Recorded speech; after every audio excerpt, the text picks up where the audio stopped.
ভারত সরকারের প্রচ্ছন্ন সহযোগিতায় উগ্র হিন্দুত্ববাদীরা বাংলাদেশে ধর্মীয় সম্প্রীতি ও সার্বভৌমত্বকে ক্ষতিগ্রস্ত করতে নানা অপতৎপরতা চালাচ্ছে বলে অভিযোগ করেছেন ছাত্র ফেডারেশন। একই সঙ্গে উত্তর আগরতলায় বাংলাদেশের সহকারী হাইকমিশনারের হামলা ঘটনাকে এই অপতৎপরতারই প্রকাশ বলে মনে করেন তারা। ছাত্র ফেডারেশনের কেন্দ্রীয় সভাপতি মশিউর রহমান খান রিচার্ড ও সাধারণ সম্পাদক সৈকত আলী বিবৃতিতে বলেন, উদ্বেগের সঙ্গে লক্ষ্য করছি ভারত সরকার ও কায়েমি সত্যবাদী গণমাধ্যম নানা ধরনের উস্কানি তৈরি করার চেষ্টা চালিয়ে যাচ্ছে।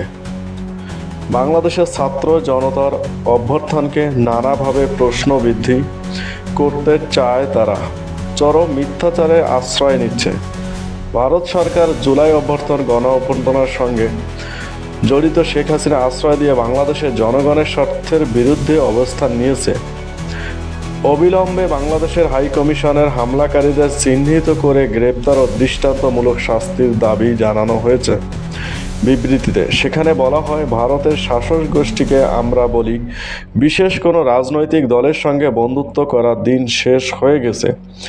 সেই বাস্তবতা মেনে নিয়ে বাংলাদেশের জনগণ যে রাজনৈতিক দলকে তাদের প্রতিনিধি হিসাবে নির্বাচিত করবে, তাদের সঙ্গে কাজ করার প্রস্তুতি গ্রহণ করুন।